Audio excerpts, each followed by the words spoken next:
J'habite entre Paris et New York et on me demande tout le temps quelle ville je préfère. Du coup, je me suis dit que j'allais faire une vidéo explicative de ce que je préfère et déteste dans chaque ville. Et on va commencer par ce que je déteste à New York. Spoiler, ce n'est que mon avis. Je croyais que Paris était sale et après j'ai découvert New York.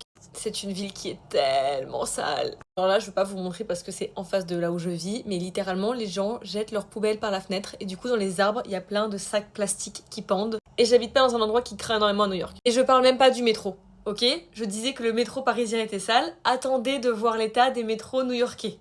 Extrêmement mal entretenu, extrêmement sale. Que nous, en tant que Français, on passe notre temps à tirer sur les autres en mode ouais, t'es pas assez écolo, tu fais pas ça. Mais attends de voir un New-Yorkais. Non, parce que moi, avec mon petit bouchon de bouteille d'eau décapsulable qui reste à ma bouteille, ça n'existe pas ici. La paille écolo en métal ou réutilisable, ou ne serait-ce que la paille en carton, ça n'existe pas. Et en vrai, je trouve ça extrêmement déprimant quand tu sais qu'on est un tout petit pays, la France, et qu'on fait tellement d'efforts pour essayer de préserver l'écologie, et t'arrives aux mastodontes américains et tu te rends compte que eux n'en ont rien à faire.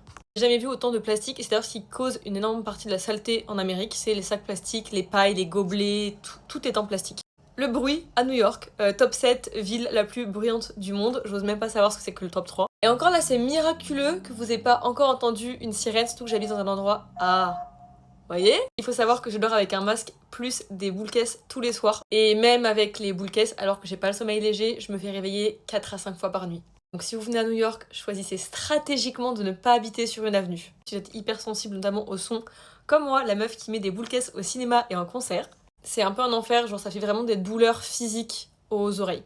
Bon, celle-ci très facile, mais le coût de la vie à New York est exorbitant. Et pour terminer, je n'ai jamais croisé autant de fous dans ma vie. Je dis en rigolant que ce soit catchy, mais c'est vrai, c'est pas un mythe, il y a énormément de gens fous, slash SDF. Et ça s'explique par quelque chose qui est extrêmement déprimant et que j'ai compris en vivant ici.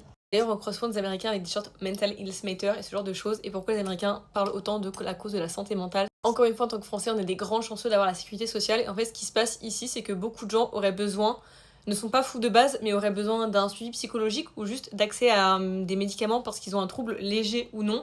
Sauf que littéralement, ils n'ont pas les moyens de se payer ça. Et c'est ça qui fait qu'il y a de plus en plus de fous dans les rues.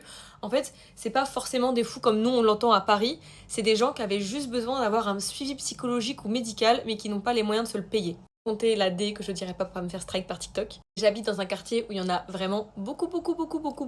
Et en vrai, ça te rend hyper triste. Mais pour autant, vous verrez que j'ai pas abordé le fait que je me sentais en danger ici, parce que j'en parlerai dans ce que j'aime dans cette ville. Mais les dés qu'ils consomment ici, souvent, les rendent plutôt amorphes et immobiles, parce qu'ils consomment pas ce que nous on consomme en France, je crois. Résultat, tu te sens pas forcément en danger parce qu'ils dorment dans leur coin et ils sont statiques. Dites-moi si vous voulez la partie suivante où je vous dirai tout ce que j'adore à New York, tout ce que j'adore à Paris et tout ce que je déteste aussi à Paris parce qu'en réalité je suis